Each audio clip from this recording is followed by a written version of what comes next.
Yeah, it's that time again. Welcome back to the AndParlay Podcast, presented to you by Basehead, sponsored by Wrong Way. I am your host, Michael Alln. I'm so happy to have you back with me again so we can do what? Politic, pop shit, and parlay. Man, we got some topics, but first and foremost, I have to introduce you to my player partner, my homie, my bro, who's going to be guest hosting today, Mr. Shogun Kaye. Kay, what up, man? What up? What up? Man, I'm so happy to have you here with me, brother. Hey, man, I definitely appreciate it, man. Definitely appreciate it. Listen, everybody, I'm not sure if you know, but now you're going to get to know Shogun Kaye. He's an amazing creator here on YouTube. All through the interwebs, not just YouTube. We talking about Instagram. We talking about TikTok. Dude went crazy on TikTok, actually. Then he was like, I can't really handle the pressure. I'ma chill. I'ma relax or whatever. You know what I'm saying? Appreciate it, man. I try to do a little thing when I can do that little thing. That's all. Nah, man, you've been doing your thing, bro. So I'm happy to hear you. I'm happy to have you. Man, for some reason, I'm always getting like a tongue twister. I don't know if it's my brain just moving faster than my... I don't know. What's the vibe with that? It happens to me a lot, too. I just be editing. Hey, in I'll real be time. Them things out, man. Yeah. Edit them things out, man. Yeah. So but look, sometimes man, mistakes makes perfection, so leave it there. Facts. I usually don't cut a bunch of stuff out. Sometimes if it's like really, really messed up, then I cut it out. But for the most part, most time it's like I just correct myself and keep it moving. You know what I'm saying? Right. So we got some topics to get into today, bro. You ready for the bullshit? Oh, I'm ready. Let's go. Let's get it. All right. He say he ready. Let's get it. He say he ready, Parlay fam. Straight to the bullshit. Yeah. So look, first thing up on the docket, we have to get to. I don't know if I'm late to the party, but apparently Mike Jack got hands.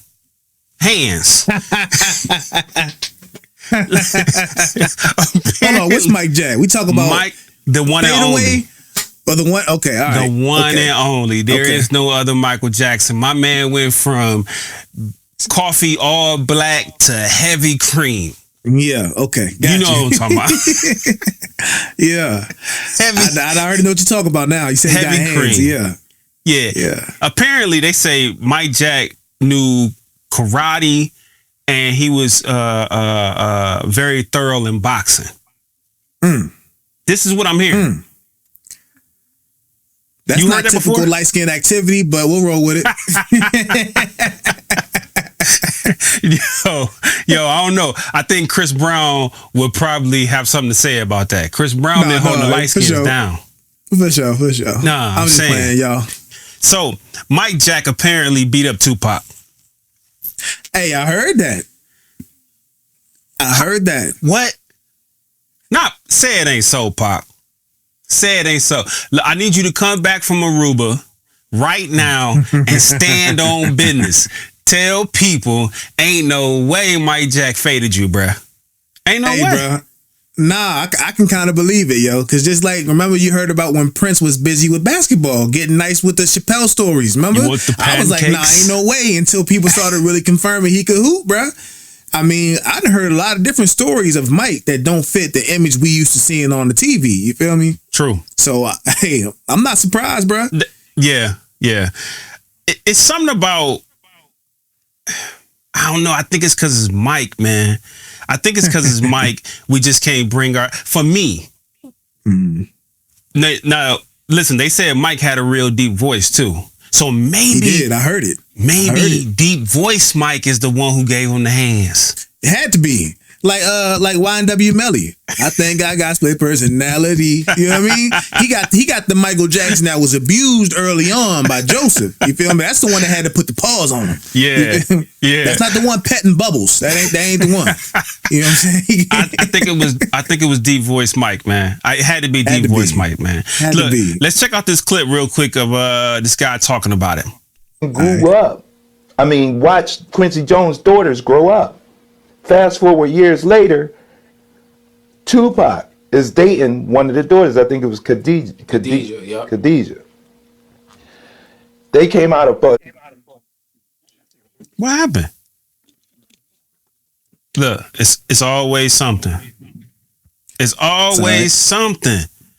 So anyway, he was telling the story of Tupac. Let me see if I can go back real quick and have it played again. Look at this.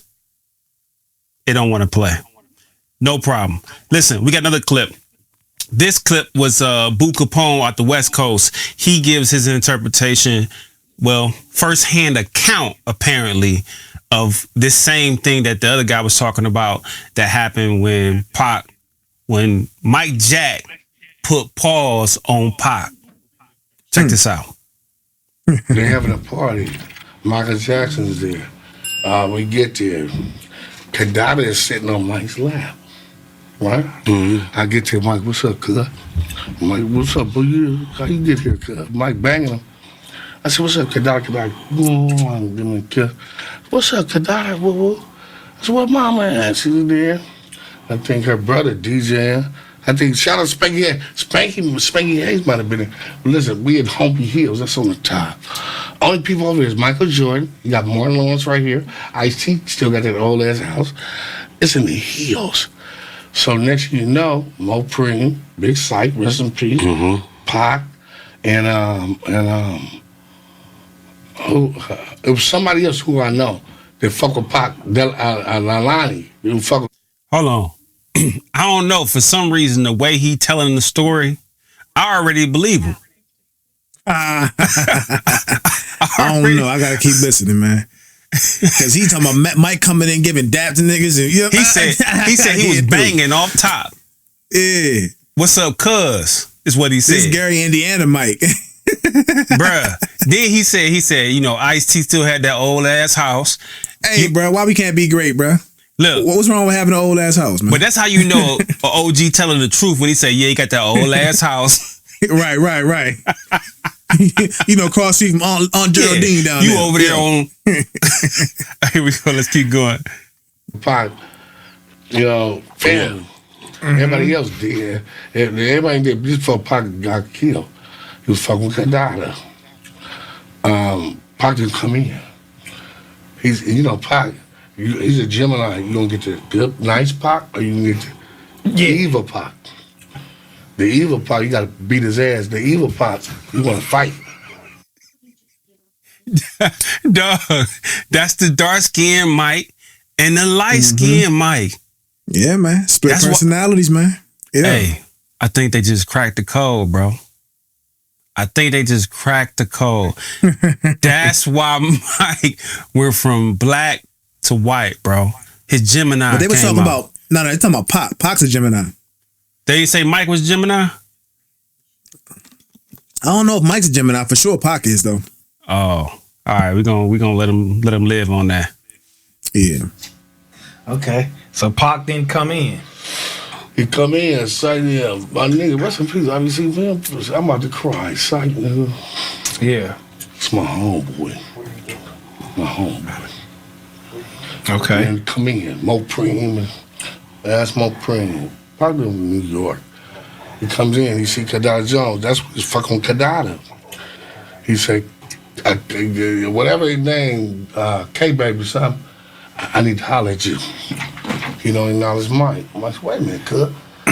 And he grabbed Kadada's arm, Mike grabbed her arm. They got it like this. And Mike said, watch out, cuz. You still got a hand with my sister, homie. Pac swing, Mike duck it. Mike give him a left, boom. He give him a left, Pac, karate, kick. Yeah, Mike block the kick.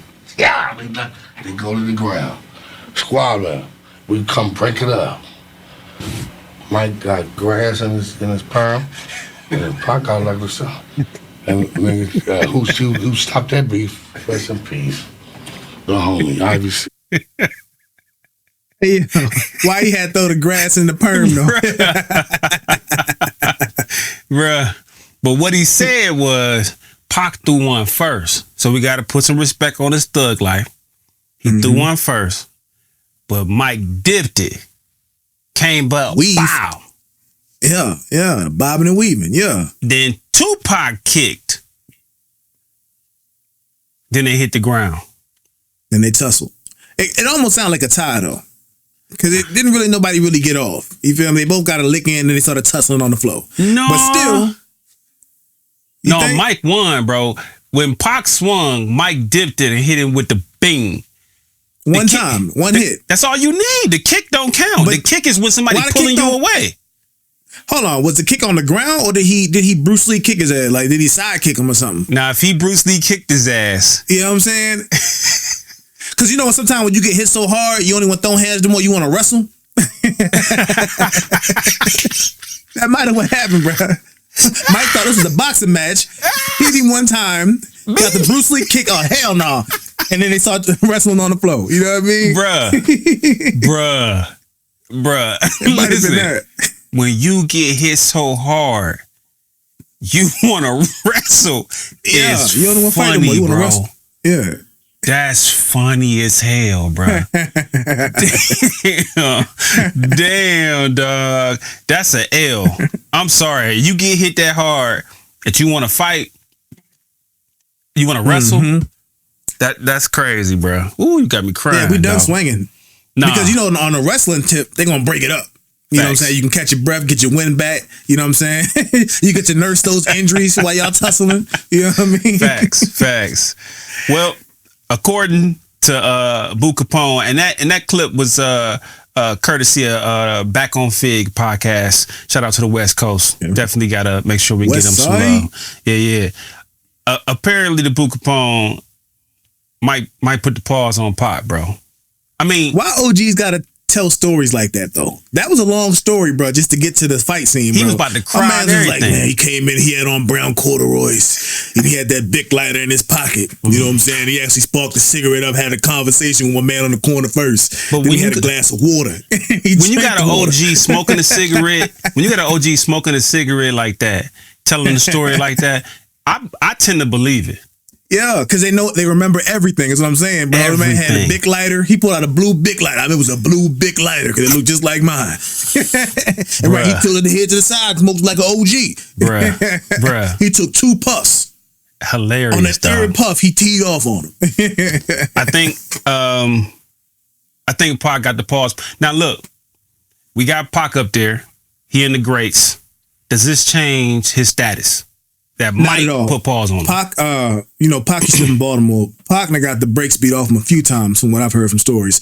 But he even tell you, it's always my big mouth getting me into trouble. He always says that. I think even when the fight at the casino, Pac was so hyped because he was landing blows on yo. You feel me? No Diddy. He was throwing them things. You know what I'm saying? He was really hyped. Like, yeah, I was they say he was up in the room like, yeah, I hit him with a left or the right. I caught him here. He was so hyped. Yeah, I guess to be on the offensive landing them blows. You know what I mean? Yeah. So he had mad heart though.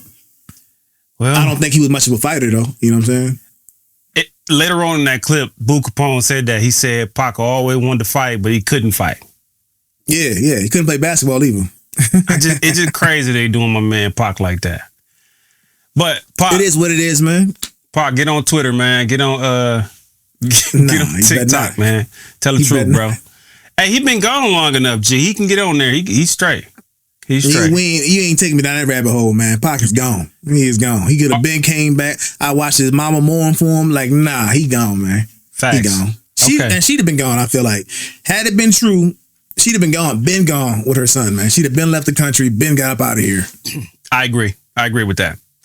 R.I.P. Pac, man. All right, so let's move on to the next topic, bro. So I'm not sure if you saw this, but Tesla, your boy Alln, has robots. Mm-hmm. The Optimus robots. And I seen 2 Chainz talking to one. I done seen them making drinks. I done seen the memes go crazy. I'm not sure if you saw the one meme where it's a robot in the kitchen and he making dough, but he malfunctioning and he's stroking the shit out the dough. and people like, this is what people gonna be using them for. Apparently, Alln also said, or, I don't know if this is fake news, allegedly, there's a thing going around that these robots he's going to be making robots that you can have intimate relations with. How they gonna, man? Well, I can say how they gonna do it. They already got dolls, right? Now it's just about adding technology to the dolls. You know what I'm saying? They already got them dolls that is lifelike, look just like women. Crazy. So, hey. Crazy. I see somebody with one meme where the robot is sitting in the seat, like looking, and the caption is like, me on the way to, like me about to go catch a lick. Me and my robot. Looking. I think it's gonna be dangerous out here, bro. I think it is, man. 20 bands. Apparently, they starting off at $20,000, between $20,000 and $30,000. I think I think he said the goal was to get it so it's affordable to everybody. It's not gonna start out that cheap though. You think that's cheap? Eventually, it's kind of like, yeah, that is for what that thing can do. Yeah, absolutely. Because think about that. It can do more than what a car can do. And cars cost more than that. So just like when Teslas first came out, they was crazy expensive, and then they got them to be more, you know what I'm saying, accessible to people working now I'm stumbling. People working regular 9 to 5. You feel me? Yeah. So, well, yeah, I think it's going to get to a point where people are going to have to make a decision whether they want to put the down payment on the house, buy a new car, or get a robot. I mean, what the robot can do? Because I might say forget the car, and it just might be me and the robot in the RV. And if he can do AI stuff, we gonna be getting to the bag and get the house anyways. Hey, you get like a little caboose or something, sit in the back of it, attach it to the robot, tell him run. He ain't gonna get tired. you don't need no car. You got your robot. Decision made. Right. Or if they get for a modification for the robot, take his feet and replace them with wheels. Ooh, he out. Ooh, gone. And you going back to like robots and chariots then? Yeah, I'm saying a robot chariot. Yeah, hey, you know how we gonna do it. You already know how the hood coming. We coming. He gonna have rims on it. He gonna have rims on the wheels. Kitty beat. He gonna have beat with the two-tone flip-flop paint job. Yeah. We going crazy. Yeah. Check out this, man. Alln had a little bit to say about it. I'm gonna play a clip for you. Also is to say, if you take parts of the Optimus humanoid robot and you combine that with a Neuralink, let's say somebody has lost their arms or legs, well, we could actually attach an Optimus arm, Optimus legs, and do a Neuralink implant so that the motor commands from your brain that would go to your biological arms now go to your robot arms or robot legs. And again, you'd have basically cybernetic superpowers. Bruh. All right, I'm gonna be honest. I think Alln is that's a vision that he has. I don't think we're nowhere near nothing like that. The reason I say that is because the body already rejects other human parts from other people. People that get heart transplants, liver transplants, you know, it's not even always a successful thing because the body starts rejecting it. They got to take medication to reject human organisms. You know what I'm saying? Now you're putting in artificial intelligence and you're going to hook up somebody's arm and think the body's just going to take that? Nah, I don't think we there yet. You don't think it sounds good. I don't think we there yet, though. I'm about to put your muffin cap back, Blue. You don't think we there What's yet? happening? No. Now, no. When I saw this story, right, about the Alln and the Optimus, let me tell you something. Some people, I've said this on my podcast before. I'm a veteran. Well, did I say it? Maybe not. I'm a veteran. I'm an Army veteran. Shogun Kaye, he's an Air Force veteran. Right. So, me and him both know that the public gets primed for the thing that's already in motion well beforehand. iRobot, right? All these different movies starting to introduce this to you well beforehand. By the time we see it, what we see is what they're comfortable presenting to us. But the technology itself is actually much further than what they're showing us. So when I saw this Tesla thing and I saw people kind of freaking out about, thinking about the iRobot part of it, right? I started remembering Black Mirror, some of the other shows and movies on Netflix that started talking about the consciousness being put into another vessel so you can live forever. When Elon is talking about Neuralink, that's basically what he's talking about. So I kept digging. And let me show you what I came across. This actually gets much deeper. Check this out. It's a good idea.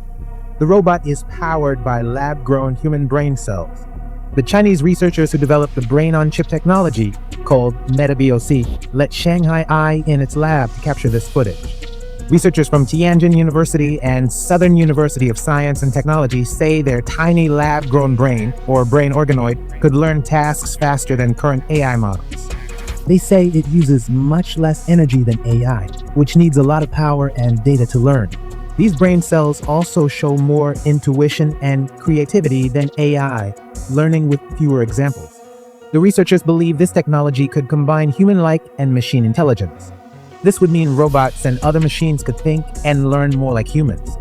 The goal is to create smarter robots that learn and adapt on their own. So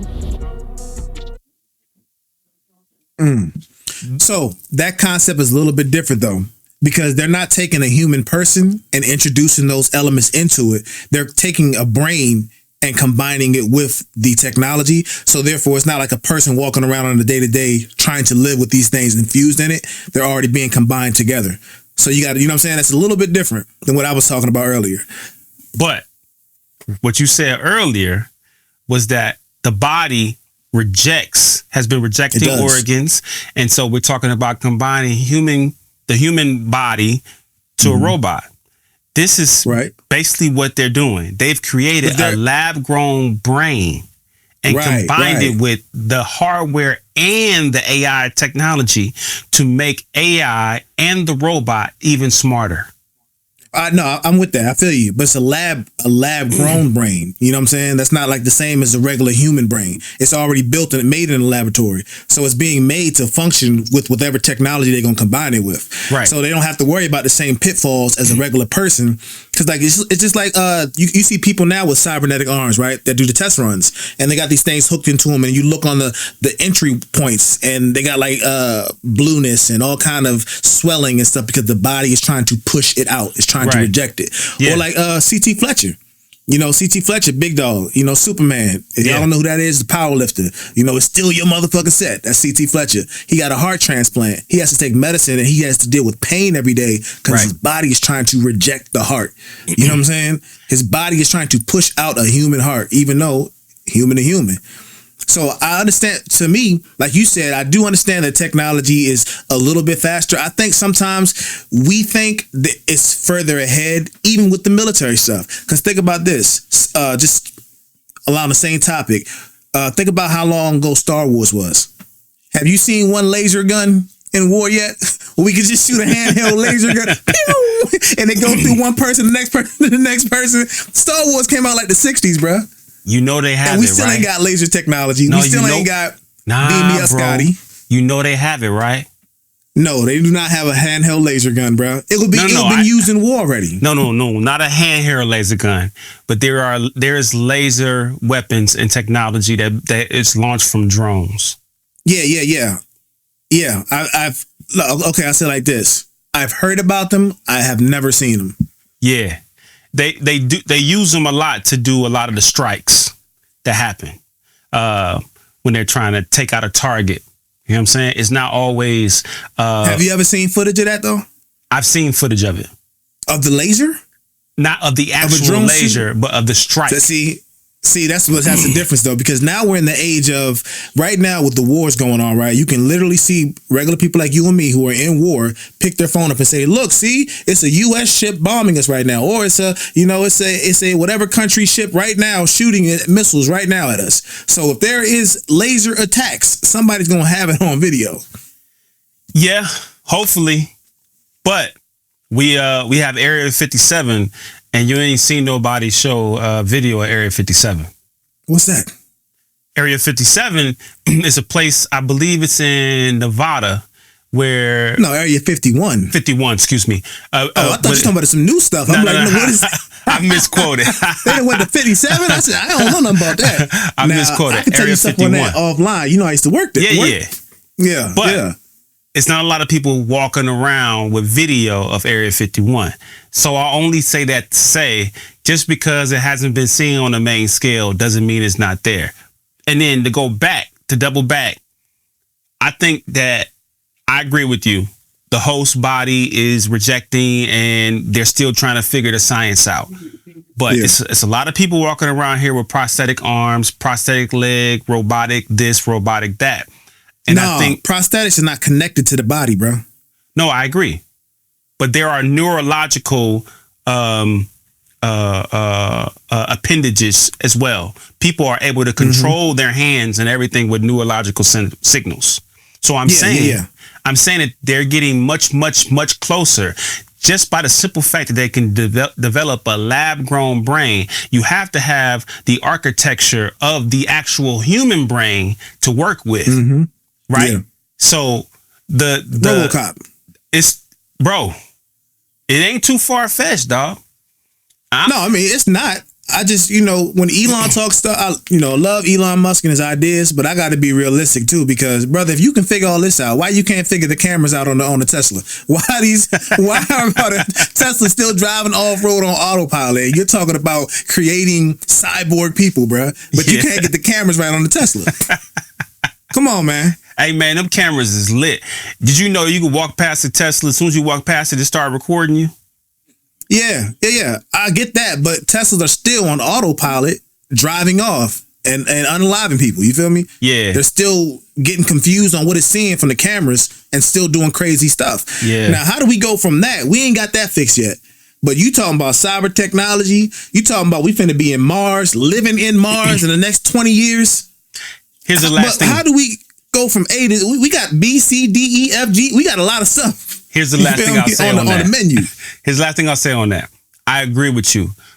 When we thinking about consumer products, I think that anything like what Elon is talking about is something that the military industrial complex is looking at and is taking very seriously, because the race to have the first cybernetic weapon that is flawless, hey, they not playing about that, bro.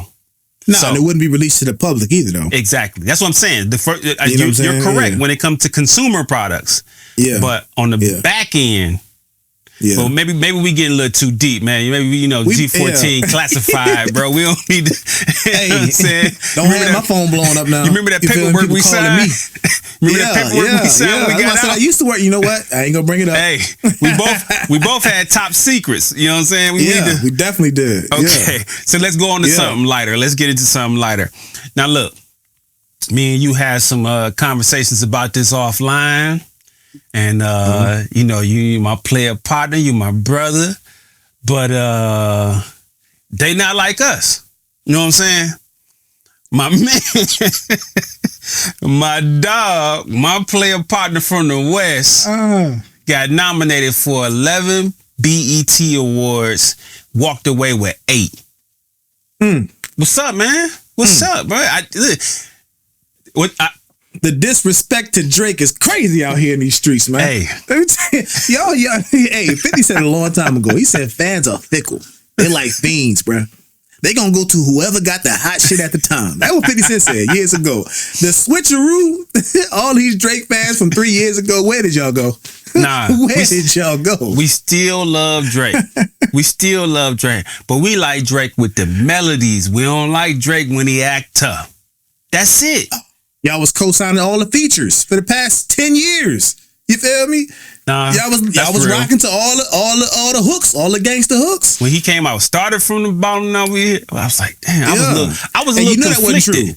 I was conflicted because I know he didn't start from no bottom, but the record was crazy, bro.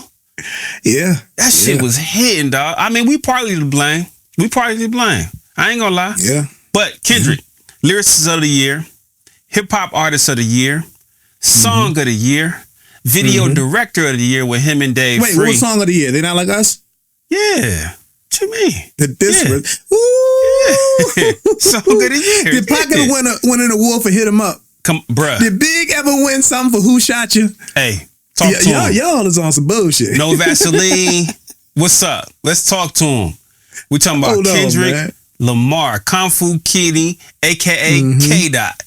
You know what I'm saying? And he got feature artist of the year for the record with Metro Boomin and Future. That started the whole. Nah, it ain't really started, but you know what I'm saying. Really, put it to the forefront. Hey, I know man. y'all mad out there, bro. K Dot is, him. He definitely been him for a minute. I definitely do like that the world is now starting to acknowledge that he is him. For a while, Timothy. It was like a small compartment of true hip hop heads that was always giving him his credence. Now the world is starting to rock with him. Like, oh yeah, to the point even where they're like, man, Drake, who? Hey, y'all doing my man Drake dirty, man. We can't act like Drake ain't been giving y'all bangers for 15 years, man. You know what I'm saying? He been giving hits for like 15 years. It's Drake's fault. It's Drake's fault because, he put out a couple records. He put out the 100 gig hard drive, but people lose confidence in you when they see you disheveled. I talked about this previous podcast, right? When AI crossed Jordan, you didn't see a change in Jordan's stride. Jordan wanted to get back. Jordan got back to the game. They didn't take away anything from Jordan to get crossed. A little bit. Man, that's a lie though. His ankle was never the same, bro. His ankle was never the same. That right ankle was never the same after that. It was always a little shaky. Watch the fadeaways after that. He got back though. He got back. It was a little shaky. Yeah, it was a little shaky. But even now he still walk with a limp. But Jordan still was Jordan. You know what I mean? It wasn't until sometime later that Jordan, started to go on a proverbial decline per se. But his age was catching up to him, switching teams, XYZ. That's the problem that I see with Drake. Drake, he looks shaky. You know what I'm saying? We heard the vibrato, but when they say that curl ain't quite really curl it's over. Just something about that. You know what I'm saying? Yeah, he ain't have never enough. Really curled over. Never really quite. You know what I'm saying? He ain't have enough activator spray. We ain't believe him. You know what I'm saying? He having a soul glow. Bruh. Speaking of people that we can't believe, we're gonna get a little serious on this topic right here. Cause this is crazy. This is unfortunate. We still new things about Diddy is still coming out, bro. Dog. This latest piece of information comes from a lawyer who was able to overlook a new suit that's coming in for Diddy. Bro, this shit is like out of a horror movie, bro. Like some of this shit that you hear is like almost first of all, it's unfathomable, but it feels unbelievable, dog. Like, okay, look, I'm gonna play this clip for you. Check this out.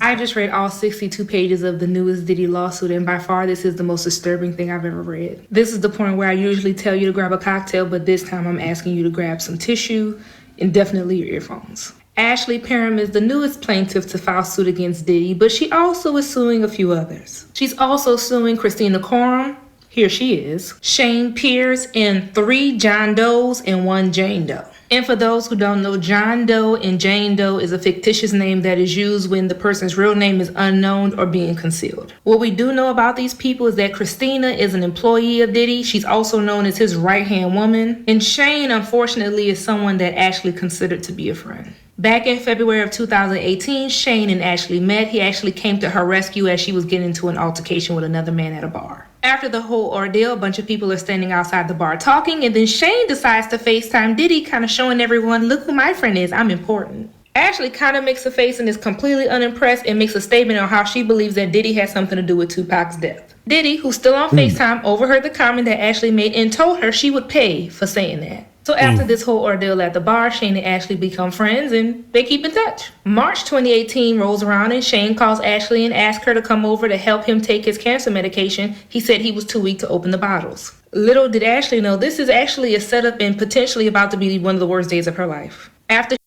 Hold on. Yeah. First of all, you see the setup? Yeah. Movie.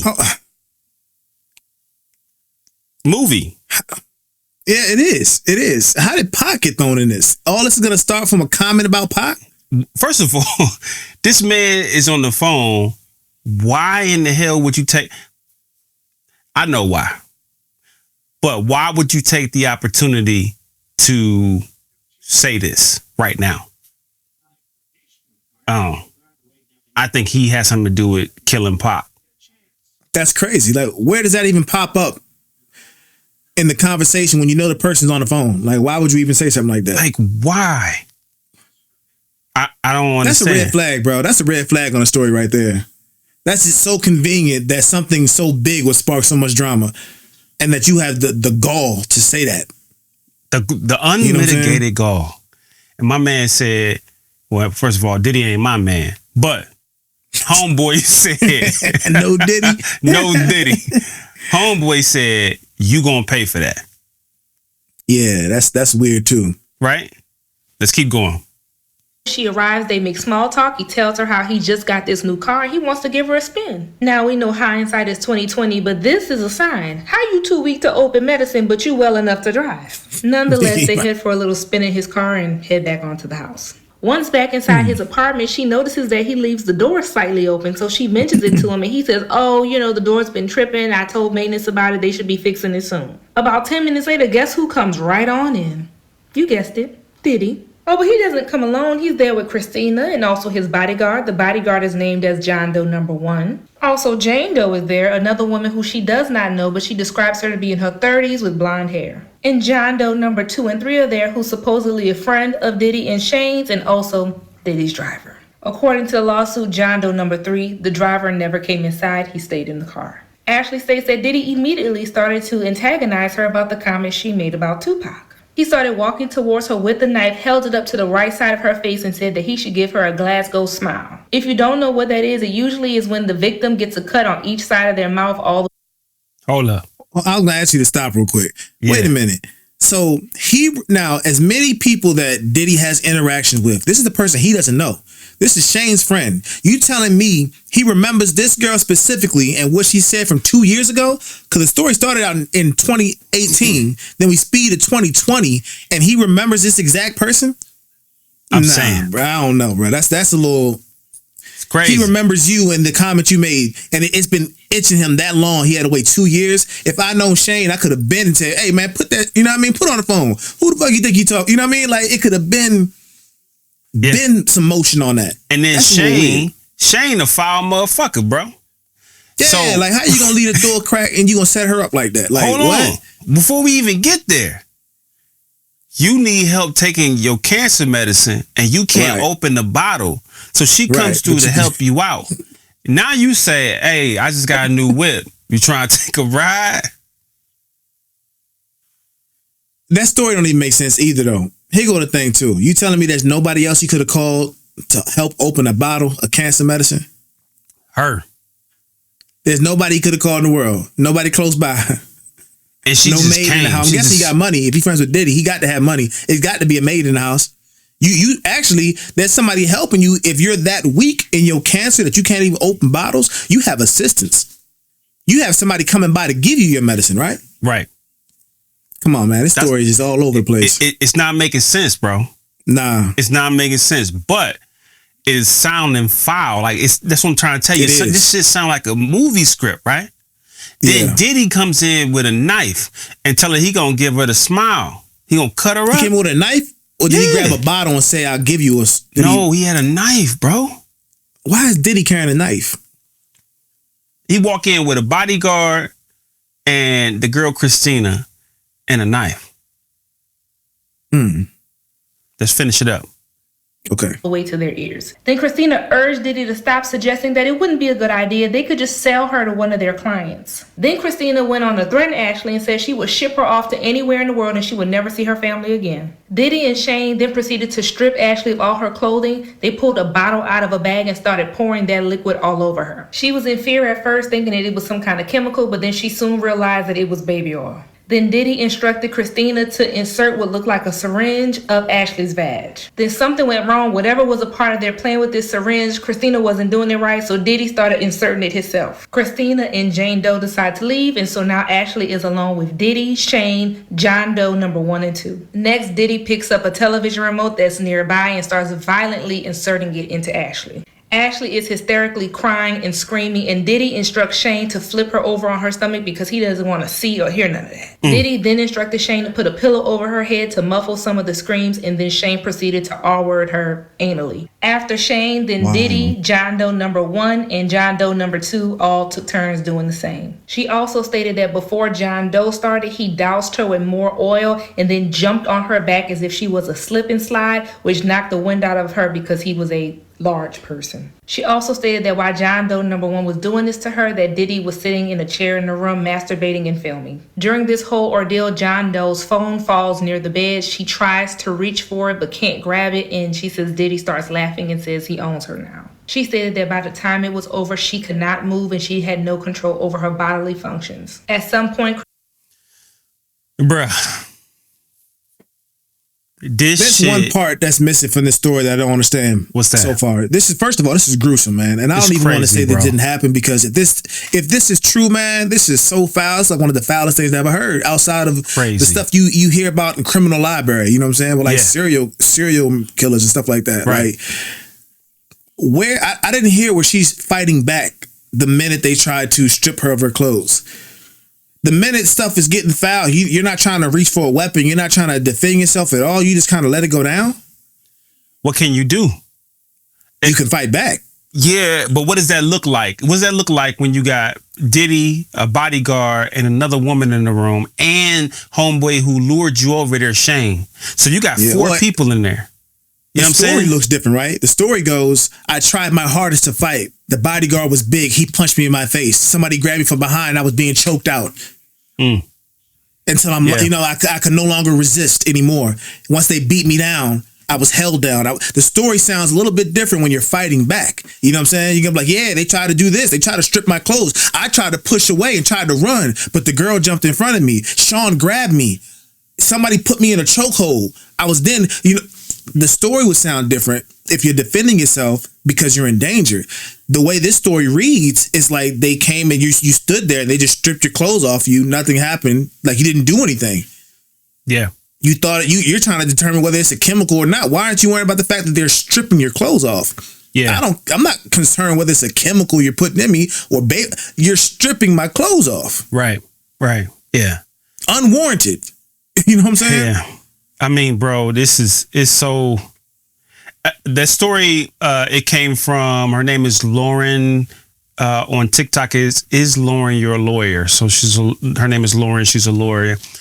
I'm assuming maybe she's paraphrasing and she's just going through it and not going completely into every detail, just kind of giving you you know what I mean, the gruesome parts. Because I'm sure if she's putting, she did say it was 62 pages. You're right. 62 so pages. We're probably getting a quick blow by blow. Okay. Yeah. I think she's trying to imply, you know what I mean, without having to go into really deep details. Nonetheless, man, this Diddy thing is just keep growing and get out of control, bro. It's fucked up, man, because, at one point, Diddy, bad boy, I mean, he was something that little black boys in the hood, you know what I mean, looked up and inspired to be like. You know what I mean? To be able to have fun, to party, to be popular, to be the man, to be rich, to be successful, to be a mogul. You know what I'm saying? That was something that we strive for. And so now to have that all fall apart and to really have the mask revealed and be like, man, damn, bro. You know what I mean? It's like, it's one of them things that kind of like that saying when they're like, don't meet your heroes. You know what I'm saying? Right. They're going to let you down, man. They're going to let you down. That's a problem too, man. We put everybody on pedestals because they got money and fame. Yeah. We don't judge people by their character, their moral standards, their principles. Yeah. None of that. If you got money and you famous, you know what I'm saying? You automatically put on a pedestal. And you know what? The reason for that, it sucks. 'Cause first of all, you're 100% correct that we shouldn't operate that. majority of us come from impoverished neighborhoods. We come from the dope man is the idol, right? Because the dope man got the car, he got the chains, he got the girls, he got the dope, he got the best apartment or house in the hood or whatever it may be. So we don't get the chance to see the lawyer. We don't get a chance to see the doctor. We don't get a chance to see the convenience store owner. Like that wasn't as prevalent then. And when I say then, I want to be specific and talk about late 80s, 90s, early 2000s. That wasn't what we saw, you know what I'm saying, in a boatload. I'm sure 60s, 70s, when, you know, they were coming out of Jim Crow and, you know, we had all these different Tulsas popping up, Black Wall Streets. It was a lot different. But when we started getting into that crack era, right, mass incarceration just happened crazy, boatload, right? We don't see a lot of this. So when we shift from seeing the dope man, we start to see the thing that's most closest to the dope man. And that became the music artist, the rapper, the basketball player, football player, actor. It became those things. And so that's one of the reasons why in our community, we can't speak for anybody else's community. I think in our community, it's one of the reasons why we often look to the famous people as the heroes. You know what I'm saying? Like, that's facts. Yeah, no, definitely. And just to piggyback off of that, I definitely remember, because if you think about the successful doctors and lawyers, you know, they went through school and they moved out the hood. So like you said, they weren't visible in the hood no more. The only people of success were your sports players and your dope boys. You know what I'm saying? That you could actually see on a day-to-day basis. You know what I'm saying? Robert wouldn't got a scholarship, you know what I'm saying, went through school and moved the hell up out the hood. You know what I mean? You heard later on in life, before social media came out, you heard later on in life, if you ever ran across him again or a family member, he a doctor, he live in LA. Word? Yeah. You know what I'm saying? Like, yo, and you want to be like, yo, you should have stayed here. But then if you're living there, you get it. You like, you know, nah, you know, man, thoughts and prayers, man, to everybody involved in this very unfortunate thing. And to all the Black boys and girls looking for their next set of heroes. Look at your mother, look at your father, look at the author, look at the visual artist, look, you know, look around you, man, and you know, look at things that are a little more real. Just understand that everything else is made to entertain you. Right. Facts. You know what I'm saying? Facts. So let's get into something lighter. Speaking about entertainment, Gucci Mane. Gucci Mane. Burr. Mr. 1017 Mane. He decided that it was time to clean house. He said, hey, bro, I've been looking at this profit and loss statement. I'm seeing a lot more loss than I'm seeing profit. I got to get rid of y'all. So I'm glad you said that real quick. You said profit and loss statement, because I don't think a lot of people knew what P&L was. You know what I'm saying? I don't think a lot of people knew, for real. They thought it was a different rapper. I was talking to P&L. P&L, who that? Right. Yeah. Profit and loss, ladies and gentlemen. Profits and loss. You own a business. You got to account for the money you got coming in and the money you got going out. And if you got more money going out than you got coming in, you have to find out where you're hemorrhaging. You'll hear this in business. The business has been hemorrhaging. Where are you bleeding out at? And you have to button that up. So a lot of people looking at what Gucci did, and they're kind of putting these little street emotions into it. Man, that's crazy how he did such and such and such. Listen, music business.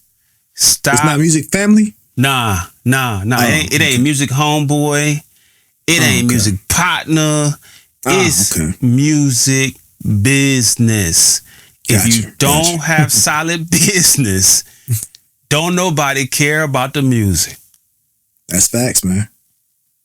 Sorry. That's facts.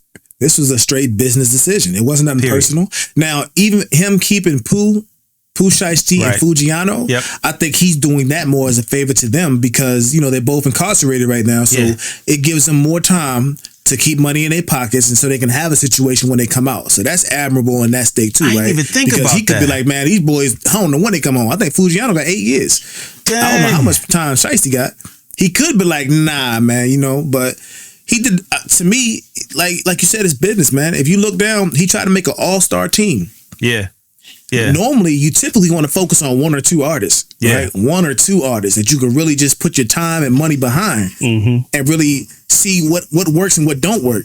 He tried to make an all-star. He tried to look out for a lot of different kids, man, and it didn't work that way, because the truth is that you could be aligned with the biggest star, but they can't make the people love you. Facts. You know what I'm saying? Facts. And a few of them, maybe they don't get to be as big as a Drake or a Kendrick, but he also, the buzz that he gave them, they're going to be able to eat. If they took notes to what he was telling them, if they sat under him and really soaked the game up, they're going to get enough game where they're going to be able to still make a profit and still do something in this music thing. Yeah. I think we saw that with Eminem and D12, Nelly and the St. Lunatics, 50 Cent and G Unit. I mean, the list goes on, where you got the big artist who tries to bring in the homies or show people love. And like you said, bro, you can't make people love the other guy. You know what I'm saying? Yeah. If I came here to see 50, I came here to see 50. You know what I'm saying? Right. Lloyd now, Banks. I rock with G-Unit just for... I rock with G-Unit as well. With G-Unit. But Lloyd Banks had to earn my fanship because of him. You know what I'm saying? The 3 freestyle wasn't enough, huh? It had to be Lloyd Banks. You know what I'm saying? Beamer, Benz, and Bentley was, you know what I'm saying, when he did, I was rocking with him, but Beamer, Benz, and Bentley was crazy. That was it. You know what I'm saying? I really couldn't get with the D12 vibe. No disrespect. You know what I'm saying? But I think they were a little more, I don't know, man, much more of an extension of Marshall. And I don't know, for some reason, it was like, it was cool coming from Marshall.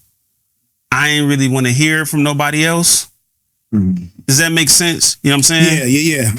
Yeah. So that style you think only belonged to Eminem. Yeah. The way he rapped that crazy stuff. It became like his signature. Yeah. And much love to Bizarre and D12 and his guys, but yeah, it was just something, again, you can't make people love everybody else. You know what I'm saying? Yeah, I like D12 as well, but that's why for me, Obi Trice stood out more for me, because he wasn't rapping like them. I really rocked with Obi Trice real hard when he was out. Real name, no gimmick. No gimmicks. Hey, listen to me. Obi Trice, you are ill, bro. Yeah, bro, that was my dog, man. I don't know what happened to him. You know I'm in the D. You know, I've been in the D for a while now, so, man, Obi you saw him out there? Nah, I wish. Listen. Oh, okay. Obi, I got some beats for you, bro. You know what I'm saying? Tap in. Tap in. You know what I mean? Yeah, tap in. So, Gucci Man had to do what he had to do. Let's play the little clip real quick so, you know, you can hear from the horse's mouth, so to speak. Hey, what's up, y'all? Listen, I wanted to make this announcement on 10/17 yesterday, but I just seen like my statement, my P&L with all my artists. You know, it's almost like a whole bunch of shake-up and it's a whole shit show in the industry right now, but when I'm looking at my P&L and me being a businessman, I think that I'm gonna have to release almost all my artists except for Pooh Shiesty and Fujiano. This is a decision I didn't want to make. I thought about it, you know what I'm saying? I could keep all of them under the contract. But I said, hey, fuck it. Let's just make the unselfish decision and, let them take their talents elsewhere. So today, you know what I'm saying, I already reached out to all of my artists, you know what I'm saying, to their lawyers and whatever, and let them know that they're free to take their talents elsewhere. And I'm still looking for new talent to pair up with, you know what I'm saying, Pooh and Fu, and that's where I'm gonna put my focus. And I just wish them the best. And I just want to let everybody know that, because hey, that's where we at. So, hey, you got to respect that. First of all, he said that I could keep them in their contract, so he's not even gonna hold them down to the contract. That means they probably gonna be able to keep their advance money. You know, he's cutting the contract right there. If they owe 4 more albums, don't worry about that. I'm cutting you a clean slate. Yep. You know what I'm saying? So that's dope. That's dope. Yeah. Bro, it's something about when Gucci Man talk, bro. When he say, so I said, fuck it. Duh. It's a flirt, man. Duh. Don't nobody say that shit the way Gucci said, bro. So I said, fuck it. You know what I'm saying? Gucci. Hey, Gucci. Fuck it, big dog. It's all good, man. You know what I'm saying? Everybody gonna be cool, man. You know what I'm saying? Fujiano, and like you said, him keeping Pooh Shiesty and Fujiano, I never thought about it from the perspective of they locked up, so he looking out. Stand up dude, and for him to call people and tell them before he posted it on social media, stand up dude as well, man. Like, big dog, sure. Big dog. All right, look, we got to get into something a little touchy. Everybody. More touchy than the Diddy stuff? No, ain't shit more touchy than that. No Diddy. Oh, okay. All right. Ain't shit more touchy than that. No Diddy. But you know, we in the political season right now. As soon as you get to talking anything about politics at all, people lose their mind. So I want to preface this conversation first and foremost. I don't care which way you vote. That is your business. That's your right. We don't have to have that discussion. I am not looking to sway you in your vote, left or right or center. That is your business. But this conversation is important because I've seen some slander happen, and I'm trying to understand. Okay, here's the question. Statistics show that the black male vote has went from the left to the right, and it's been slipping ever since 2008. The biggest dip has happened from 2020 to now 2024. From the left to the right, you talking about from Democrats to Republicans, or Republicans to Democrats? So left wing is typically referred to as the Democratic Party, and then the right is the Republican Party, and then center typically is the Independent Party or the Green Party or any third party situation. That's what it's usually referred to. So the reason why this topic is important, because I'm seeing, now I'm gonna be honest, I see it these days typically from the left, from people who are heavily leaning left. Sunny Halston on The View, she was saying how they want to sway voters towards the left. And she brought up different races of voters, specifically male. She's talked about getting female as well, but specifically when she spoke about male, Asian, we need to sway them. But when it came to black men, it was like, and we need to get those crazy black men over here. Wow. Right? See what I'm saying? Wow. And then from there, we also had Obama, try to chastise black men and try to make it a situation where there was a misogynistic view of not wanting to vote for the candidate on the left. And I'm purposely refraining from mentioning these candidates' names because this conversation is not necessarily about them and their situation. It's about the lashing and the dismissal of, in this case, black men who have been deciding to move from the left to the right since 2008 in whatever numbers. This can apply to black men, but this can apply to anybody. Why is it that when you see a group of people begin to make a change, you cast them off as crazy, or you start to put onto them that they are now taking on another form of ostracized? How do I say this? Taking on another form of like hate, being ostracized. I get you saying. Yeah, you're trying to ostracize us, or saying that we're ostracizing someone else because we may have a different viewpoint. My thing is this: if any group of people have been on one side of a table for a very long time, and they slowly get up and start moving to the other side of the table, do you look at those people and go, hey, you stupid for moving over to the other side of the table? What's your problem? Or would it be advantageous for you to go on that side of the table that they left and look around and see what made them get up and leave? I go with the second part. Absolutely. You want to ask the questions and look for yourself to why people are migrating over there. Why are they doing that? Specifically, when I think about 2008, a few questions that popped in mind when you said that for me is, okay, Obama was coming into office. So that's very shocking to me, because I ain't gonna lie, back when Obama came into office, I know a majority of black people voted for Obama because he was black. So I'm surprised to learn that that's when they started to notice the sway of black male voters going to the left. Or going to the left or to the right? I would get that mixed up. From the left to the right. From the left to the right. Okay. Going from the left to the right. So that's surprising. The second thing comes to mind is, okay, if these numbers are true, what was going on with black males at the time? Do we have a splurge of entrepreneurship coming out? That's not even a word. Entrepreneurs, not entrepreneurship. Entrepreneurs. Are we getting more black men who have businesses now and are now looking at, you know what? I don't want to be taxed on this taxing, or the way things the other side doesn't really align with where I'm trying to go on my goals now. So those things happen too. So I don't think you should be getting ostracized because you switch sides. I mean, you got to pick what's best for you and the things and the vision you have for yourself and your family. Right. You can't base it off because the group wants you to be here and vote for everything that they want. What about what I want? Right. What about the vision I got for me and my family? This is my vote.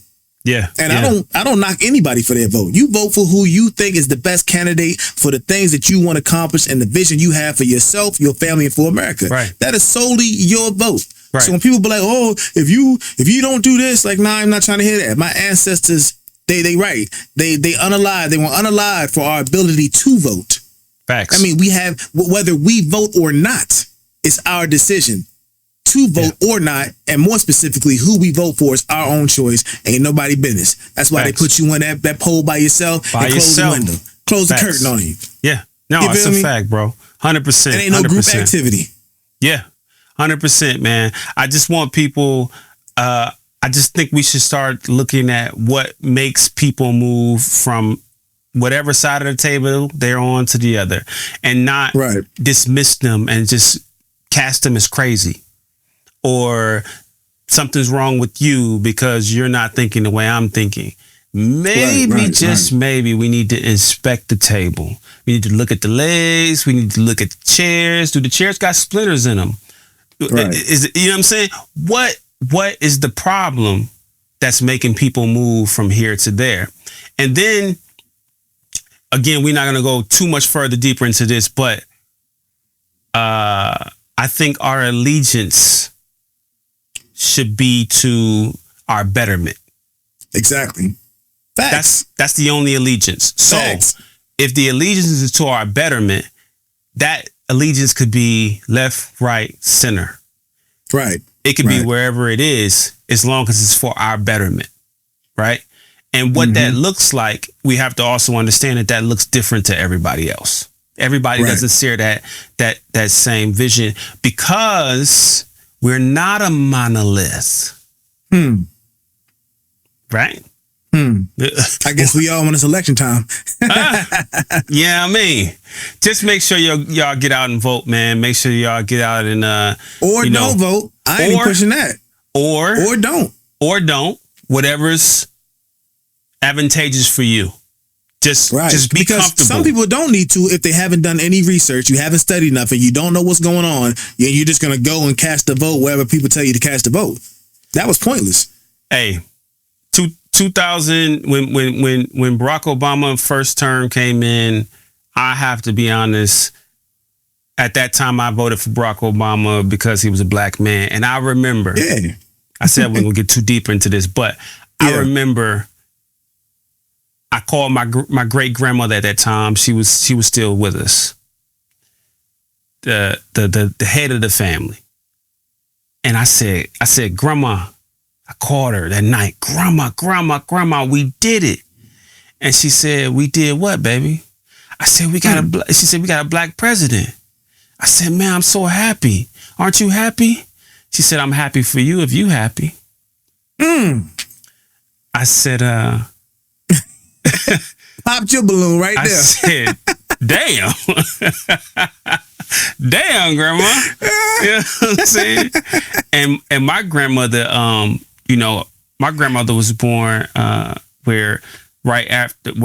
she was born in Jim Crow, right after slavery, right? So my grandmother stayed in the outhouse, in the back house, you know what I'm saying, while her mother still took care of master's house. You know what I'm saying? They were free, but you know what I mean? She would talk to me about making indentured servitude. She would talk to me about making soap with pig fat. You know what I'm saying? But my great grandmother was also a Jehovah's Witness, so she didn't care no matter what who was. That really didn't, you know what I mean? But I think it was much deeper too. You know what I'm saying? But again, I just don't want us to continue to be dismissed. I don't think anybody should be dismissed if they're choosing to make a decision that's for their betterment, or if they're choosing to go from one side to the other, from the other back to one side. I think we need to start to inspecting the systems and finding out where the systems are flawed so that we can properly move forward. You know what I'm saying? Yeah, I feel you. Real quick before we go on that topic, the old saying of divide and conquer needs to be changed to divide to conquer. Man. They keep us divided on everything. Facts. In order to conquer, to keep us conquered. Facts. We're divided on everything. Facts. Big fact. Everything. Big fact, bro. All right. Listen, I'm not sure if you know how this goes, but on this show, I have this segment called Take Two. Take two is when I scour the internet and I find takes that other people have had, and whether I agree, disagree, whatever it may be, we talk about them. We did one from this creator before, but this guy's always knocking them out the park, man. So this week's Take Two comes from Wallow267 from the $1 Million Worth of Game podcast. That's my again. Dog. I mean, Wallow, bruh. That man came out of that 20-year bid, and I don't know, man. He must have been talking to Huey P. Newton in his spirit life or something, man, because bro is always on it, dog. Always on it. I want to play you this clip, and then we can talk about it, all right? Check this out. Shame. And we remove shame. So now it's like everybody is extraordinary victims. Soon as you say something to me, man, listen, man, you gotta stop getting high, man. You want some dump? Come on, man. He doing him, man. You can't just judge him like that, man. He doing him. No, you a junkie, and you a fiend, and you got dope in your body. You a fiend. And that always been the story. Oh no, she just doing her. No, she's a whore. No, don't call her that. You can't. She doing her. That. No, everybody got all these words to slide out of accountability, and they play victim. Why you gotta talk to them like that? Why you gotta, everybody, that's why our community fucked up now, because can't nobody tell nobody the truth and hold nobody, accountability is dead. 80 for that clip right there, Wallow267 of $1 Million Worth of Game podcast, but that clip came from the 85 South show, Mr. Carlos Miller, and all those guys down there. DC Young Fly. DC Young Fly, Chico Bean, salute. But bruh, what's your take? Before I say something, what's your take two on this one? So he 100% right. People never want you. First of all, he said accountability is dead. That's facts, man. Nobody wants to be held accountable. You know, like he said, everyone wants to slip out of that responsibility. And people are so tender these days, right? So tendered and so triggered. You know what I'm saying? When you hold that moral compass, that moral mirror in front of their face, they can't take it, man.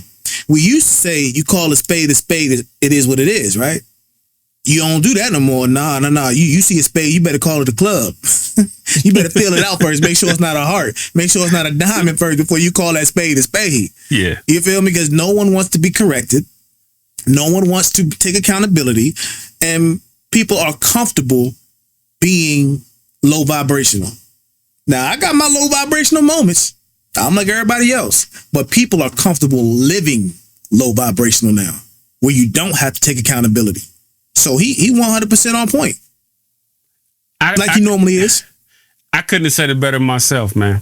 I mean, we look at, it was once upon a time where you could be out as a kid in public and you say something crazy and an adult could check you. Hey, right, chill. You know what I'm saying? Hey, little man, we don't talk like that in front of women. And if your parents or your elders would hear it, that they corrected you, and your elders would second what they had to say. That's now, right. You say something to somebody's child, bruh. Who the fuck is you to be talking to my kid? And blah, blah, blah, blah. Bruh, you can't say nothing to these kids. You can't say nothing to their parents. Nobody wants to hear anything positive. Nobody wants to be corrected. Every time you tell somebody they could do something better, it's hating. If you invite me to your restaurant, hey, Mike, come through. I want to treat you and your wife. Woo, woo, woo. I come through. I eat the food. It's a little salty. Hey, Shogun, listen. And a little salty. Man, motherfucker, I hate her. Bruh. I can't tell it was salty. You ate the whole plate. Shit, I showed some love, bruh. But the motherfuckers was salty. You know what I'm saying? Like, don't mean I'm hating, dog. I'm trying to give you some constructive criticism that's going to help make it better. Whenever I do something, I hit the homies up. Hey, listen to this new record for me. Hey, check out my podcast. Hey, go and look at my photography. Hey, what do you think about this? And I always preface it. Be honest, man. Tell me the honest to God truth. Because if you, my homie, if we cool, don't you have me out here looking like a motherfucking fool, bruh. Right. Looking like a fool with your pants on the ground. Right. Like, don't have me looking crazy, bruh. You know what I'm saying? I do everything to the highest standard that I can deliver at the time. And then I consult with the people that I care about or that cares about me to make sure that I'm doing things within the parameters of high quality. We got to get back to the point where we can praise each other and chastise each other. Facts. I think no one wants to be held to standards anymore.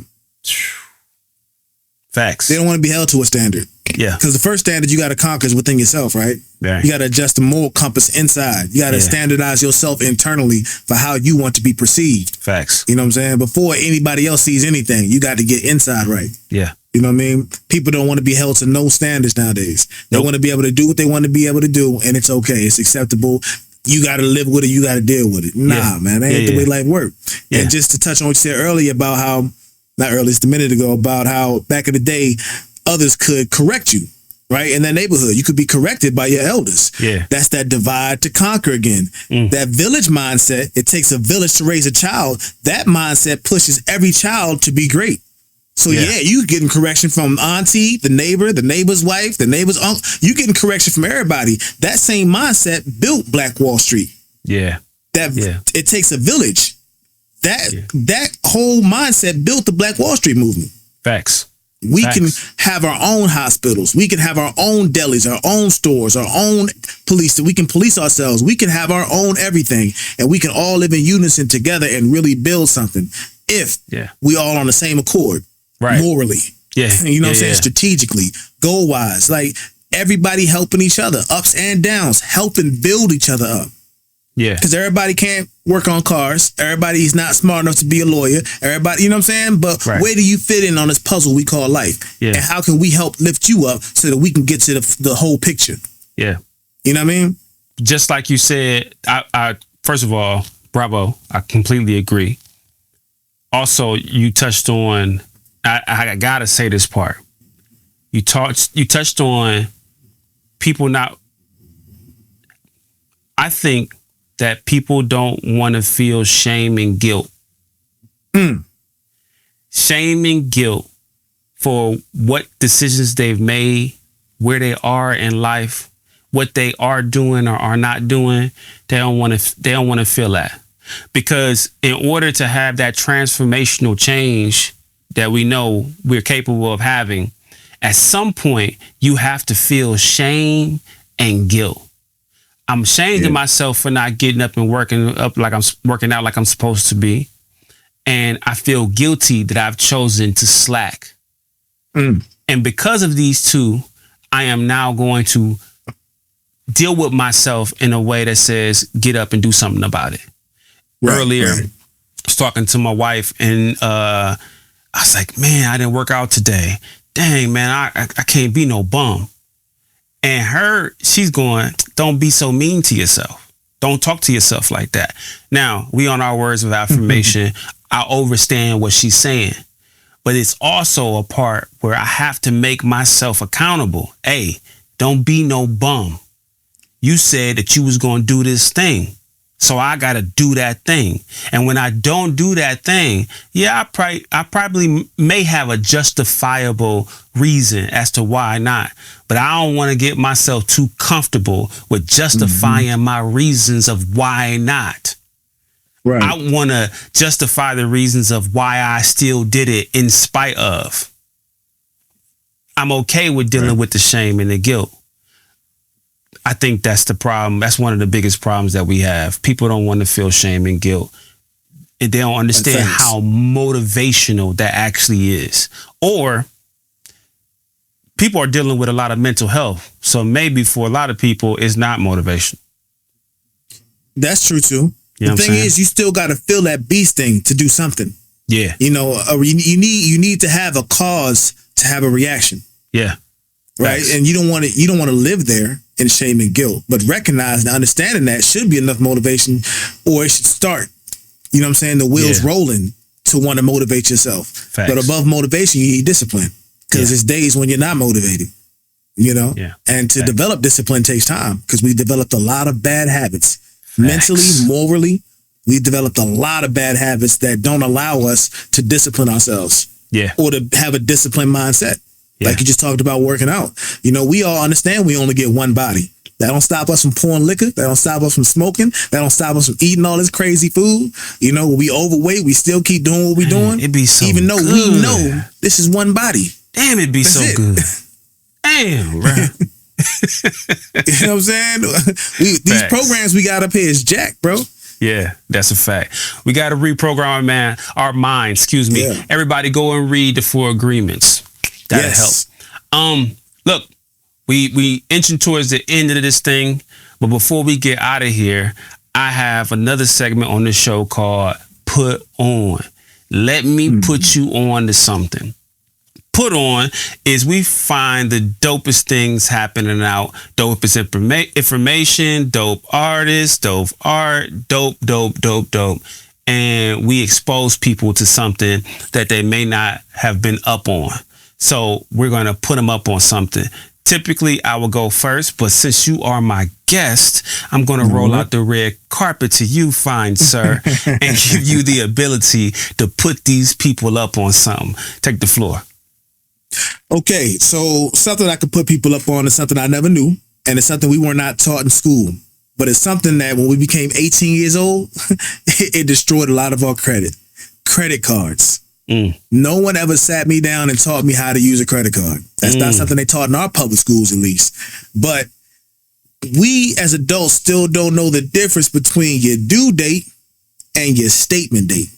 When you get a credit card, you have 2 dates to worry about. Your due date, that's when your money is due, and your statement date. But do you know the difference between the two? I didn't. I had to learn. What is on? Your due date is the date that the money is due before they charge you late fees. Typically, this is associated with your minimal monthly payments. So in a lot of people's head, they go, well, I ran up $800 in credit, but it says I only need to pay a minimum of $45 and I'm good. Right.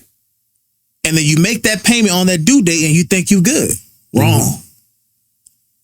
After the due date goes by, you have between 3 to 5 days, and each one of your credit cards will let you know what your statement date is. Your statement date is a snapshot of your credit on that date that they send to the credit bureaus. So even though you may have made a minimum payment, if your balance is more than 30% utilization, when that statement date comes around, that's what's going to be reported to the credit bureaus. So yeah, you made your minimum payment. However, you got a high balance. So when that snapshot of that statement date is sent to the credit bureaus, your score goes down. Never knew that. The other thing I didn't know is once you do get your credit squared away, once you start digging into finance and understanding how the credit cards work, and you start to learn how to leverage credit cards, you then start to get a good financial credit history with the bank or the credit card company you're working with. A lot of people have done this, not from my community, but from other communities who had access to this information. At 18 years old, once their credit is good on the credit card, they would put their 18-year-old child on the credit card as an authorized user. What this does is, let's say an example, I took 4 years and I got a credit card and I've established a great rapport. On-time payments, statement dates, under 30% utilization every month. The credit card is booming. Right. I add my son on there at 18 years old. He will now inherit all the good financial tracking of that credit card for the past 5 years. But you know what so now when he turns 18, a person that just had a 0 credit score is jumping up to 730, 740. You remember that meme? And he ain't done nothing. You remember that meme when the black guy was like, he put it to a temple? Hey. Yeah. Hey. Message. Hey. Message. Hey.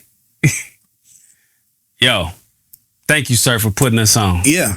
Never knew about that, man. Putting y'all on to something that I've been working on. Once I figured that out, I said, oh, okay. Now, my credit score wasn't the best, but since I started digging and learning, learning this finance stuff out, learning these credit scores and how they operate. Yeah. Score been going up, baby. Hey, man. Listen, black men putting you on. Black men learn new information. Black men share information. Yeah, man. Each one, teach one. Reach one. You know what I mean? Now, look. That's my right. put on is not as profound. Well, no, let me take that back. It's profound in its own way. That right there is some very profound stuff because we need to get our finances right and credit rules the world. Yeah. Trust me. So that's dope. My put on is this fire black artist, and I mean painter that I came across. His name is Douga Art. On Instagram, it's DOOGA_ART. His website is Douga Art. That's DOOGAART.com. He is a fine art artist that is massively ill in the medium of black art. Man, dog, this dude's paintings of black women, fire. Like, absolutely fire.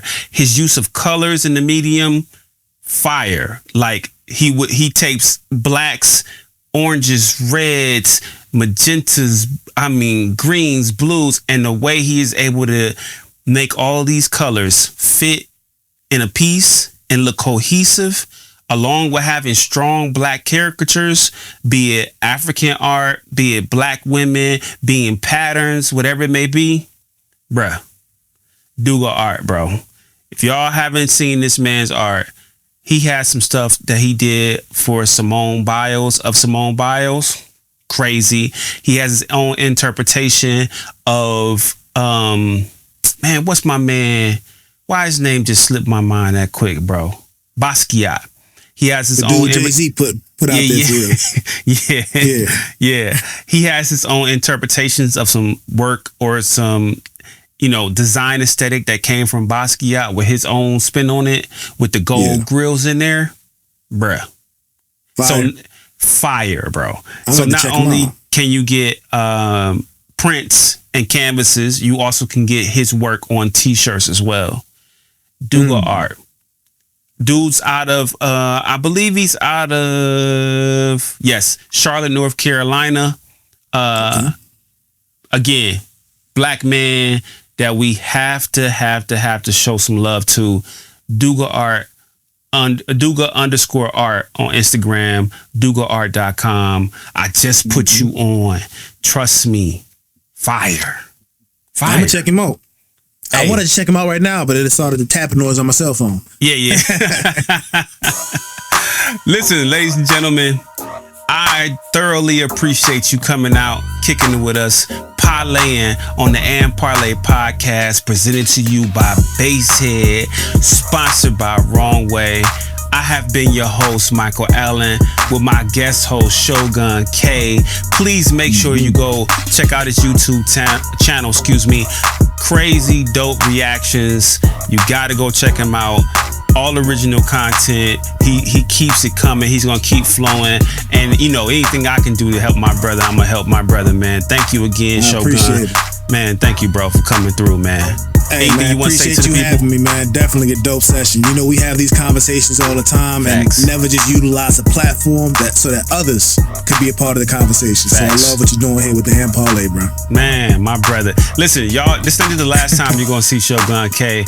He's gonna be a staple on this here thing of ours. So look, this is the only place where you can politic, pop shit, and parlay. This has been the AndParlay Podcast. Yeah, I'll check with you later. All right.